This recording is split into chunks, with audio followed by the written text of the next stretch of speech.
So this lesson will focus on the song Bertha by the Grateful Dead. There's a few different parts. There's sort of like the intro rhythm section. There's the verse chords, the chorus chords, and then soloing over it. So first off, I'll just talk through this sort of intro part. Then I'll go to the verse chords, chorus chords, soloing. So the song's in the key of G. The two chords that they're alternating between in the intro section are a G and a C. I use this G chord and that C chord.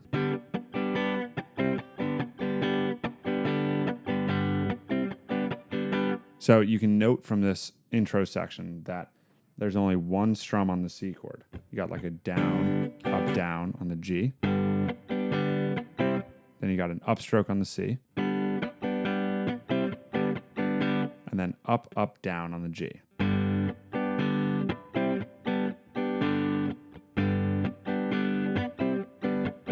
And it just repeats. Now, when you go into the verse, they stick on that C for a little bit longer. So it might sound like to the C.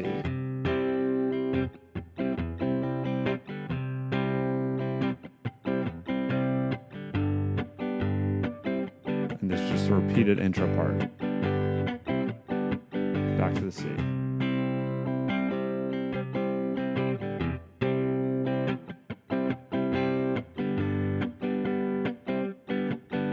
Right, so on and so forth.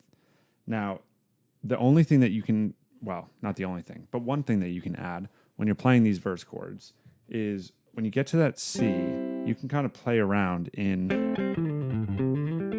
that C major pentatonic. Now, if you want to learn more about double stops and how those would help specifically with this, because I'm about to talk about it, go check out Tuff.Club. There's a full lesson on double stops, also tons on other jam band guitar techniques, solos, tablature, so on and so forth. Now, when you get to that C chord,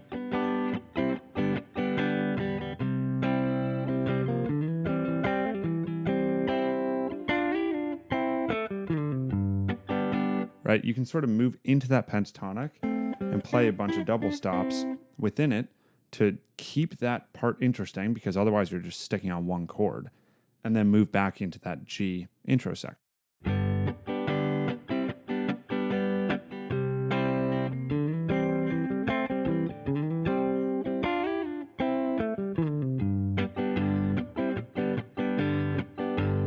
Or you can slide up to a different chord, right? Different shape of the C chord.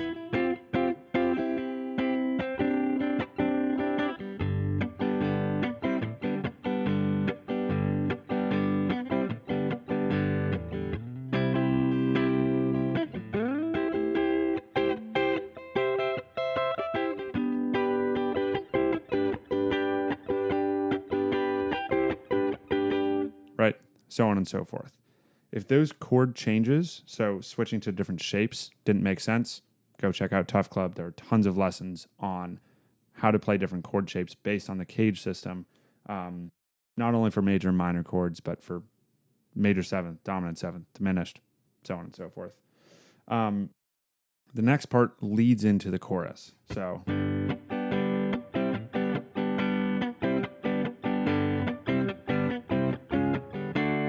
that. Now, all he's doing is going, right, intro part, but then going right back to the C. So then C, G, C, C sharp, D. So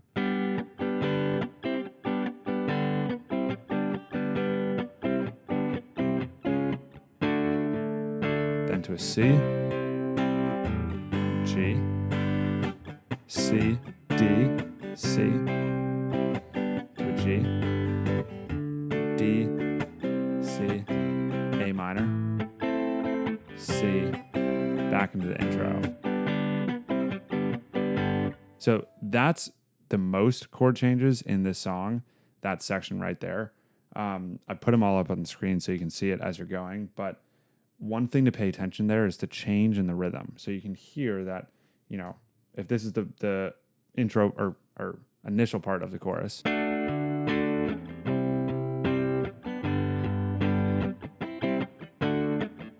it switches right there. The one thing that I can say is really helpful there is to think about that last rhythm that I just played. So like, right, so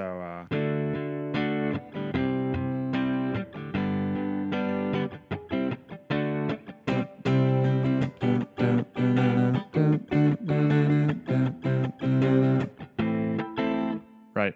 So you're pulling the actual strums out of it and just thinking of the rhythm as don't for each of those chords. That's what helped me get this section down, because the rhythm change was really weird. But if you can get this down, then you'll sort of launch yourself right into the next section naturally. Then right after that, it just goes back into the intro, and then you can go into a solo. So for the soloing, as I said, it's in the key of G major. But as you could probably tell from learning the verse chords, there's a lot of C major stuff going on because you're over that C chord for a while.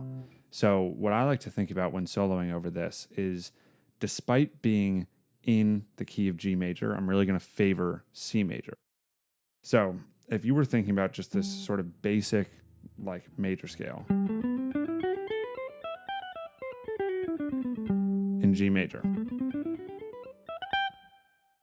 if you found this C-shaped C chord, again, Cage lessons on this in Tuff.Club, and also there's some major scale lessons in Tuff.Club too. If you found this and you know all these chord tones, then you can target those notes over that C chord. Now, if you're soloing, what I think is when that intro part's being played, I'm going to play in G major, and when it switches to the C, I'm going to transition to playing those chord tones from this C chord. The only other thing to note before I show you an actual solo over this is that when it switches to this part, there's a pretty iconic part right there. All you're doing is taking the C, then a B, C, C sharp, D, and then doing a pre-bend and landing on the C. So that chromatic thing is pretty classic, right? And once you get here, you can do whatever you want off of it. So this is what it would sound like to solo over it.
Like that. So if you have any questions about like the chord tones and the notes that I was hitting and the phrasing that I was playing, you can ask questions in the comments, but I do really recommend checking out Tuff.Club.